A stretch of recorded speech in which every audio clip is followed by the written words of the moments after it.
뉴스 플러스 시작합니다. 쿠팡이 국내 유통업계 최초로 연간 매출 40조 원을 넘어섰습니다. 지난 2010년 자본금 30억 원으로 창업한 지 불과 14년 만에 백화점과 이마트까지 다 합친 신세계그룹 전체 매출을 가뿐히 뛰어넘었습니다. 대한민국 유통혁신의 역사를 쓰고 있는 이 쿠팡의 성공 방정식은 이제 해외에서도 통하고 있습니다. 자세히 들여다보겠습니다. 산업부 이지호 기자 나왔습니다. 이 기자, 먼저 이 쿠팡의 매출 40조 원이 어느 정도 수준인지 한번 경쟁자들과 한번 비교를 해보죠. 네, 일단 구체적으로 지난해 연간 매출은 41조 2,901억 원이었습니다. 네. 전통의 유통 강자인 롯데나 신세계보다 매출이 더 많았다는 얘기인데요. 지난해 롯데쇼핑 연매출이 13조 9,866억 원이었고 이마트와 신세계 백화점을 다 합친 신세계그룹 전체 매출액도 35조 5,913억 원입니다. 평균적으로 지난해 백화점 소매 판매액이 40조 정도고 대형마트가 37조 수준이었는데요. 그야말로 쿠팡이 유통판에서 질주하고 있다, 이렇게 표현할 수가 있겠습니다. 네. 쿠팡이 연간 실적을 처음 공개한 게 2013년이었는데 당시 매출이 4,778억 원이었습니다. 80배 이상 성장한 건데요. 올해 유통업계가 조금 어려울 것이다, 이런 전망이 많은데도 이런 상황에서 이례적으로 쿠팡은 올해 매출도 지난해보다 20% 이상 성장할 것으로 자신하고 있습니다.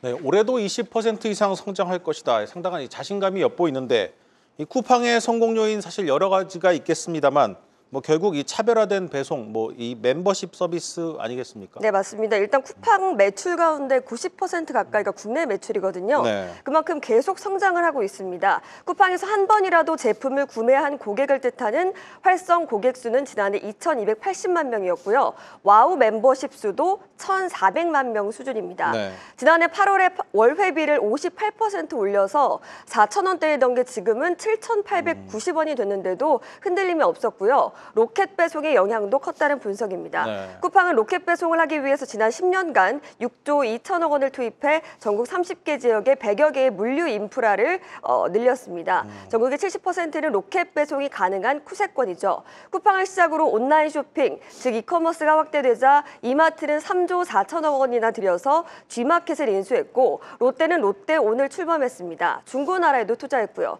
그런데 지난해 롯데온과 G마켓 매출은 각각 1,198억 원, 9,612억 원에 불과했습니다. 네, 이 쿠팡이 온라인 커머스를 독식을 하겠다고 나서자 결국 신세계와 롯데도 뛰어들었는데 결국 실패하고 다시 오프라인으로 돌아가지 않았습니까? 네, 맞습니다. 사실 쿠팡에서 안 파는 게 없지 않습니까? 네. 여기에 사업 가능성이 있는 음식이라든지 OTT 같은 서비스를 계속해서 추가하고 있고요. 쿠팡이 업계를 가리지 않고 공공의 적이 된 이유이기도 합니다.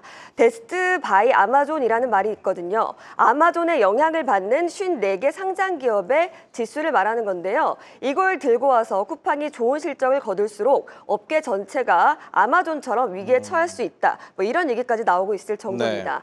네. 그러니 울며 겨자 먹기로 최근에는 본업 경쟁력을 강조하고 있죠. 온라인에서는 불가능한 체험형 콘텐츠를 가진 오프라인 채널에 집중하자는 건데요. 전문 영역이기도 합니다. 일례로 롯데백화점은 2027년까지 7조 원을 투자해 기존 백화점을 체험형 쇼핑몰로 전환하기로 했습니다. 현대백화점의 더 현대, 커넥트 현대, 신세계백화점의 하우스 오브 신세계 같이 기존에 없었던 새로운 공간을 만드는 경우도 생겼고요. 이마트는 불황형 소비를 겨냥해서 창고형 할인점인 트레이더스를 확대하고 있습니다. 네, 쿠팡은 이제 한국에서 성공한 사업 모델로 글로벌로 확장을 시키고 있습니다.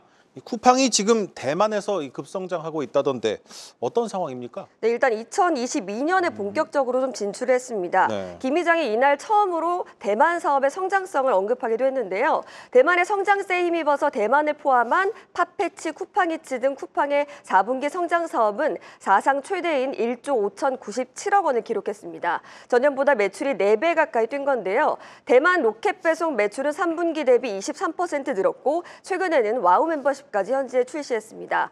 앞으로 대만 같은 이커머스 시장이 막 열리기 시작한 국가로 영토를 확장하며 성장세를 이어갈 것으로 예상이 됩니다. 네. 쿠팡의 영업이익률도 지적되는 부분인데요. 지난해 영업이익률은 1.4%대였습니다. 영업이익률에 영향을 미치는 객단가를 높이기 위해서 쿠팡은 알럭스라는 럭셔리 뷰티 버티컬 서비스를 론칭했는데요. 백화점에서 파는 소위 비싼 화장품을 쿠팡에서도 살 수 있게 한 거고요. 프리미엄 프레쉬도 비슷한 맥락입니다. 기존 신선식품 서비스인 로켓프레쉬를 고급화한 것으로 백화점 식품관 상품에 준하는 최고급 신선식품을 로켓 배송으로 배송하는 서비스를 신설했습니다. 네, 잘 들었습니다. 산업부 이지호 기자였습니다.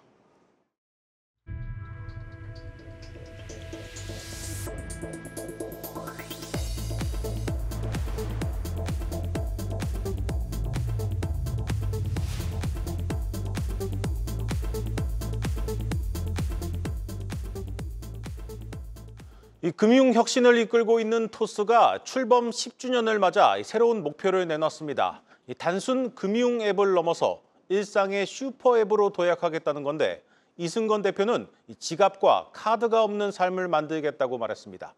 유호성 기자입니다. 연간 180조 원. 지난해 토스 앱에서 이루어진 송금 서비스 규모입니다. 출시 첫 해 800억으로 시작한 송금액이 10년 만에 2,000배 넘게 늘어난 겁니다. 지난 2015년 앱을 출시한 토스는 공인인증서 없는 송금 서비스를 내세워 지난 10년간 폭발적인 성장세를 이어왔습니다. 간편 송금에서 시작한 토스 앱은 펀드 투자, 보험, 증권, 은행까지 영역을 넓혔습니다. 월간 활성 이용자 수는 1,900만 명에 달하는데 일상의 서비스를 앱 하나에 녹여 소비자들이 앱을 떠나지 않도록 만든 것이 비결입니다. 토스 앱이 금융권 대표 앱으로 자리 잡으면서 은행들도 송금 수수료를 없애고 무료 환전 서비스를 도입하는 등 경쟁이 치열해진 상황입니다. 토스 지주사 격인 비바 리퍼블리카는 국내 핀테크 기업 가운데 처음으로 지난 2022년 매출 1조를 달성했고 지난해에는 연간 흑자까지 바라보고 있습니다. 연간 흑자를 기대하고 있는 게 맞습니다. 그리고 올해부터는 좀 기록적인 이익을 만들어갈 수 있는 한 해를 사업 목표로 하고 있습니다. 온라인을 넘어 오프라인 시장 공략에도 속도가 붙을 전망입니다. 얼굴로 결제하는 페이스페이는 오는 3월 편의점 3사에서 서비스가 시작되고 토스플레이스 단말기는 가맹점 수 10만 개를 돌파했습니다. 글로벌 진출도 박차를 가합니다. 토스는 전체 사용자의 절반을 해외 사용자로 채우겠다는 구상인데 추진 중인 미국 나스닥 상장에도 탄력을 받을 것으로 기대됩니다. 또 향후 5년간 스타트업에 1조 원을 투자하겠다는 계획도 밝혔습니다. 한국경제TV 유호성입니다.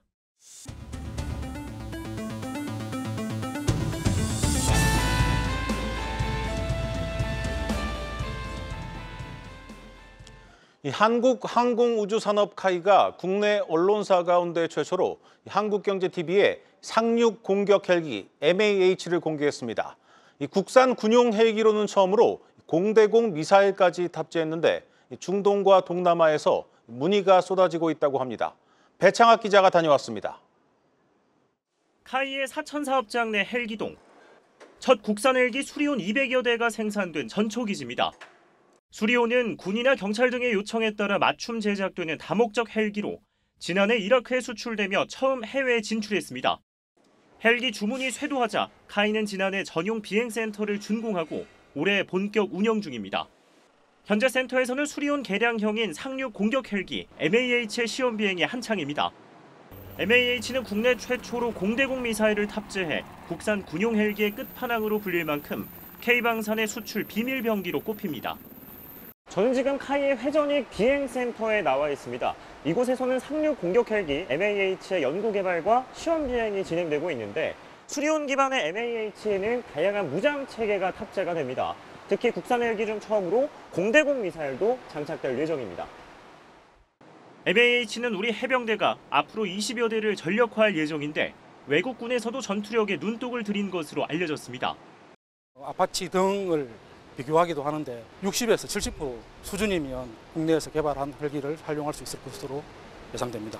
아마 오늘 연말 되면 좋은 소식이 있을 것으로 예상되고 있고.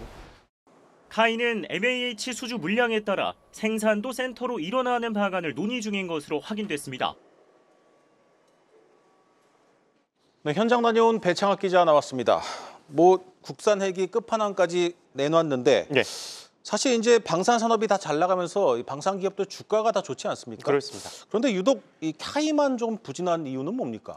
카이가 이제 지난해 국내 방산업계에서 시장의 전망치를 하회했던 몇 안 되는 기업이기 때문인데요. 보시면 이제 연간 매출액과 또 영업이익은 전년 대비 각각 5% 또 3%가 떨어졌습니다. 네. 특히 이제 4분기 매출과 영업이익을 보면 전년 동기 대비로 각각 27.5%와 70% 넘게 떨어졌고요. 네. 특히 이제 영업이익이 전망치 대비로 3분의 1 이상 밑돌면서 영업이익률은 10.2%에서 3.8%로 고꾸라졌습니다. 네. 증권가에서도 이제 수주 지연의 영향으로 실적이 부진했던 만큼 투자 심리가 위축된 상태라고 설명을 했습니다. 실제로 한화증은요, 실적의 호전을 바탕으로 올해 들어서 이제 주가가 보시는 것처럼 배로 뛰었는데 카이 같은 경우는 올 들어서 오늘 이제 종가 기준이죠. 네. 이 한 9% 정도 오르는 데 그쳤습니다. 네, 일단 카이는 올해 자신이 있다 이렇게 밝혔는데 실제로 따져보니 가능한 겁니까? 이게 이제 계산기를 두드려 보면은 터무니없는 소리는 아니라는 것을 알 수 있었는데요. 카이는 올해 방산업계에서 유일하게 수주액과 또 매출 가이던스를 발표하며 실적에 자신감을 내비쳤습니다. 네. 올해 수주액이 이제 5조 원도 못 미쳤었는데 보시는 것처럼 이제 수주가 8.46조 원, 또 네. 매출이 4조 1천억 원 정도로 목표를 하고 있고요. 네. 이는 전년 대비로 해서 72.6%와 13.6% 늘어난 수치입니다. 이게 이제 또 눈여겨볼 부문 중에 하나가 방산업계에서 유일하게 이 가이던스를 발표했다는 것은 그만큼 실적에 자신감이 있다라는 걸로 이제 풀이가 되는 거고요. 또 전 세계적인 이제 군비 경쟁의 심화와 또 KF-21의 국내 공급, FA-50의 해외 납품 등 여러 호재가 있다는 설명입니다. 카이의 수출을 기획하는 관계자 인터뷰 보고 오시죠. 한 3년간 30개 사업 정도에 대해서 약 360억 불 이상의 시장 기회가 있는 걸로 식별이 되고 있습니다. 네, 이제 대내적으로도 이렇게 장밋빛 희망을 내놨는데 증권가도요, 카이가 올해는 다를 것이라고 내다보고 있습니다. 네. 복수의 연구원들을 만나서 얘기를 해보니까 KF-21, 또 FA-50, 수리온 등의 주력 제품의 수출이 확대될 것이라며 올해 하반기 회복세에 접어들 것이라고 설명을 했습니다. 네. 강구영 카이 사장도 올해는 수출을 중심으로 카이의 성공 DNA를 증명하는 해가 될 것이라고 강조를 했습니다. 네, 잘 들었습니다.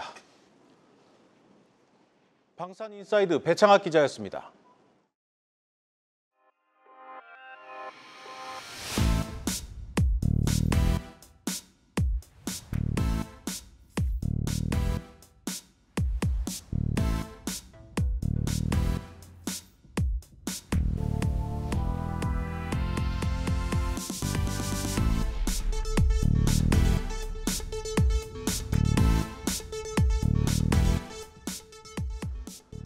앞으로는 고위험 상품인 주가연계증권 ELS가 대부분의 은행 창구에서 사라지게 됩니다.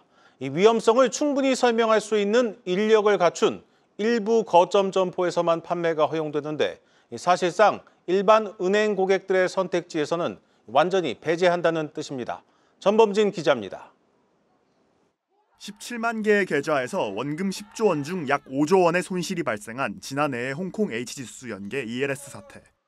금융위원회가 약 1년 만에 대책을 공개했습니다. 먼저 오는 9월부터 은행은 완전히 분리된 거점 점포에서만 ELS를 판매할 수 있습니다.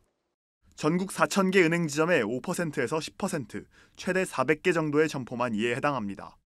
주식형 펀드 같은 다른 고난도 금융투자 상품은 일반 점포에서 판매할 수 있지만 매장 내 분리된 별도의 창구에서만 상담이 가능합니다. H지수 ELS 사태를 키웠다고 평가받는 영업관행도 수술 대상입니다.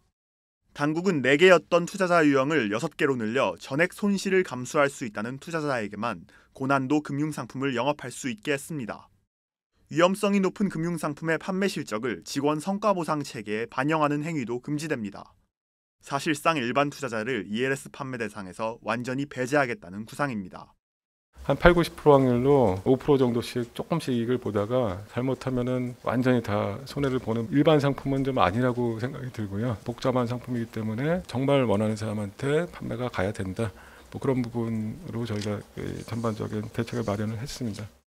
ELS 판매로 전체 수수료 수익의 약 30%를 올리던 은행들은 이를 대체하는 과제를 떠안게 됐습니다.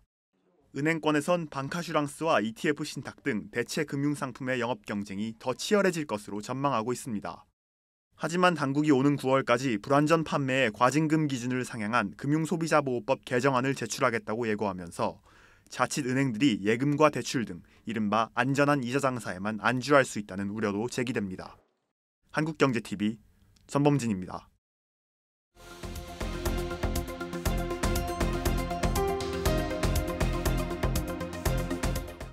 2024년 1년간 우리나라에서 태어난 아이들 23만 8천 명이 조금 넘습니다. 2023년보다 8,200명, 비율로는 4% 정도 많습니다. 이전해와 비교해 연간 출생아가 늘어난 건 9년 만입니다. 2015년부터 빠르게 줄어들던 아기들, 3년 뒤 30만 명이 무너지더니 2023년 반토막으로 주저앉았죠. 늘어난 신생아 덕분에 내리막을 치닫던 합계 출산율 역시 반등에 성공했습니다. 과연 이 기세를 이어갈 수 있을지는 미심쩍은 상황입니다. 이번 출산율 반등이 1990년대 초, 그중에서도 91년부터 95년생들에게 기댄 결과이기 때문인데요. 매년 70만 명 넘게 태어난 이들이 결혼과 출산을 할 나이가 돼서 생긴 반짝 효과라는 거죠. 늘어나는 혼인 건수도 눈여겨봐야 하는데 코로나19 기간 미뤄뒀던 결혼이 몰린 영향도 있다는 겁니다. 이전에보다 15% 급등한 지난해 연간 혼인 건수가 이러한 분석에 힘을 싣습니다. 정부 목표는 2030년 합계 출산율 1.0명인데요. 반등했다지만 턱없이 모자르고 해외 주요 국가 비교해도 꼴찌 순위인 건 여전함에도 일단 추가 하락을 끊어냈다는 데 의미를 두는 분위기입니다. 당분간 이 정도 수준을 유지할 수 있다는 예상인데요. 결혼부터 첫 아이를 낳기까지 보통 2년에서 2년 반이 걸리는 만큼 최근의 혼인 증가세가 앞으로의 출산으로 이어질 거란 판단이죠. 주영환 저출산위 부위원장, 올해 합계 출산율을 0.79명, 내후년에는 0.8명이 달성 가능할 것으로 내다봤습니다. 2031년까지 5년을 출산율 반등의 골든타임으로 보고 남성의 육아휴직을 확대하고 난임지원 제도를 전면 재검토하는 등 정부 차원에서 전폭적 지원에 나서겠다는 계획입니다. 지금까지 세종 스튜디오에서 전해드렸습니다.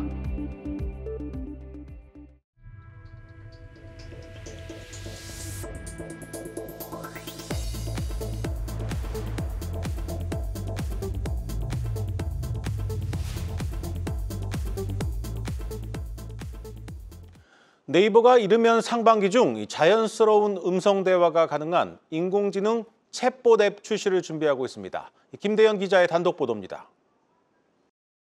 네이버는 모든 서비스에 AI 기술을 적용하는 온 서비스 AI 전략을 추구하고 있습니다. 우선 현재 PC에서만 사용 가능한 AI 모델인 클로바X의 사용 범위가 넓어집니다. 한국경제TV 취재 결과 네이버는 이르면 상반기 클로바X의 모바일 앱 출시를 준비 중인 것으로 확인됐습니다. 여기에는 자연스러운 음성 대화가 가능한 하이퍼 클로바X의 새 기능도 탑재될 예정입니다. 네이버가 자체 개발한 AI 하이퍼 클로바X는 성능을 대폭 강화해 다음 달 상용화를 앞두고 있습니다. 비전 능력이 향상되면서 이미지 속의 객체를 인식하는 능력이 향상되었고 또 숫자를 카운팅하는 능력도 향상되었습니다. 3월 초 중순부터 클로바X에서 사용하실 수 있습니다. 실제로 최근 하이퍼 클로바X 신규 모델의 영어 점수가 80점을 기록했습니다. AI 지능을 측정하는 벤치마크인 대규모 멀티태스크 언어 이해 능력 평가에서 정답률이 기존 버전보다 11.7%포인트 올랐습니다. 해외 빅테크 AI 모델과도 견줄만한 성적입니다. 딥시크의 아론과는 7점, 오픈 AI의 O1 미니와는 5점밖에 차이가 나지 않았습니다. 하이퍼클로바 X는 성능을 높였는데도 용량과 가격을 한꺼번에 줄인 점이 특징입니다. 이전 플래그십 모델과 비교했을 때 한 40% 정도 더 작아진 사이즈로 더 강력해진 모델 성능을 확보했다고 또 운영 비용도 한 50% 정도 절감된 모델이라고 말씀드릴 수 있을 것 같습니다.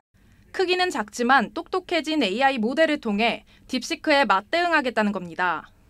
네이버는 향후 추론 능력이 고도화된 하이퍼클로바 X로 글로벌 경쟁에서 뒤처지지 않는 AI 모델을 구축할 계획입니다. 한국경제TV 김대현입니다. 금융당국이 시장의 신뢰 회복을 위해 불성실 공시법인 퇴출 강화에 나섰지만 별다른 효과를 거두지 못하고 있습니다. 이 공시를 늦게 하거나 내용을 빠뜨린 불성실 공시를 하는 법인들이 오히려 크게 늘고 있습니다. 증권부 김원규 기자 나왔습니다. 김 기자, 먼저 이 불성실 공시 법인이 올해 들어 얼마나 늘었습니까? 일단 관련 공시와 관련해서 3년간의 좀 추이를 살펴보고 이야기를 나눠보겠습니다. 네. 먼저 2022년부터 확인해 보면요. 186건이었는데요. 2023년 300건을 넘어갑니다. 그리고 지난해 385건을 이제 기록을 했는데 이게 이제 역대 최대치였습니다. 문제는 5월입니다. 이제 올해 벌써 57건을 기록했는데요. 이게 1월부터 2월 24일까지였는데 이 지난해와 비교했을 때 43건이었는데 30% 더 많은 그런 수치입니다. 그러니까 이런 추세대로라면 역대 최대치는 좀 더 기록할 가능성이 높은 거죠. 그렇다면 이제 왜 이렇게 많이 늘어나고 있는 겁니까? 이제 그 주된 사유를 살펴보면요, 이 공시 불이행과 번복이 대부분을 좀 차지합니다. 특히 기업들이 뭐 전환 사채를 발행하거나 타인 법인 이 주식 출자, 증권 취득 그리고 유상증자 등을 통해서 재무구조 개선을 시도했다가 공시를 철회하는 경우가 많습니다. 네. 다시 말해서 재무 상태가 불안정한 기업들이 단기 차입금 조달을 시도했지만 투자자들이 미래 성장 가능성을 낮게 평가하면서 투자 계획을 접는다는 거죠. 실제 올해 불성실 공시 법인으로 지정된 기업들 대부분이 코스닥 상장사였습니다. 네, 뭐 그렇다면 이 불성실 공시 법인 뭐 지정 절차나 뭐 처벌 이런 부분은 어떻게 됩니까? 뭐 투자자 여러분들이 좀 잘 알고 계셔야 할 텐데요. 우선 관련 그 공시와 관련해서 지정이 됐을 때 그 절차를 좀 살펴봐야 될 것 같습니다. 네. 이 거래소가 불성실 공시 법인 지정을 예고하면은 당사에게 이의 신청을 받은 후 지정 여부나 벌점 제재금 부과 여부 결정 등을 거쳐서 한 달 내 최종 결정을 내립니다. 이제 여기서 핵심은 벌점 부과 기준입니다. 우선 코스피는 누적 벌점 10점 이상 시 불성실 공시 법인으로 지정되고요. 1년간 15점 이상이 되면은 관리 종목이 됩니다. 그리고 코스닥의 경우에는 누적 벌점 8점 이상 시 불성실 공시 법인으로 지정한 후에 1년간 15점 이상 시 상장 적격성 실질 심사 대상에 포함이 됩니다. 이제 자칫 그 관리 종목으로 지정되면은 거래가 중단될 수 있기 때문에 그 피해는 고스란히 투자자에게 전가될 수 있는 부분이죠. 네, 최근 금융당국이 뭐 상장 유지 요건을 강화하는 등 뭐 적극적으로 나서고 있는데 이런 상황이 벌어지고 있습니다. 뭐 결국 뭐 효과가 없다는 얘기겠죠. 뭐 거래소의 입장은 절차대로 자기네들은 하고 있다 이렇게 얘기는 하고 있지만 말씀하신 것처럼 실효성에는 좀 의문이 계속 드는 이유이기도 합니다. 네. 실제로 최근 1년간 이 불성실 공시 법인으로 지정된 160개 이 상장사들 중에서 70여 개사는 별다른 제재는 없고요. 또 나머지 90여 개사 역시 제재금이 부과되더라도 적게는 200만 원, 많게는 8천만 원으로 모두 1억 원 이하 수준이었습니다. 네. 장래 사업과 이제 경영 계획을 공시한 금양의 경우만 거짓 또는 잘못 공시로 인해서 제재금 2억 원이 부과됐을 뿐이었습니다. 잘못된 공시로 투자자들이 입을 피해를 좀 생각하면은 대체로 좀 터무니없는 액수죠. 사정이 이렇다 보니까 아니면 말고식의 공시가 더 늘어날 수 있다는 겁니다. 네. 그리고 또 다음 달 대체 거래소가 출범을 하잖아요. 이제 이와 함께 거래 시간이 늘어나게 되는 상황에서 지금처럼 이 불성실 공시가 줄어들지 않고 계속 늘면은 투자자들의 피해뿐만 아니라 이 밸류업으로 일정 부분 회복된 국내 주식시장에 대한 확신이 다시금 좀 불신으로 바뀔 수 있는 악순환이 반복될 소지가 있는 겁니다. 그래서 이 자본시장 전문가들은 이 악성 공시가 반복되면은 시장의 신뢰도가 하락할 수밖에 없기 때문에 기업들의 책임감이 있는 공시 문화를 정착할 수 있도록 제도적 보완이 필요하다고 강조하고 있습니다. 네, 잘 들었습니다. 증권부 김원규 기자였습니다.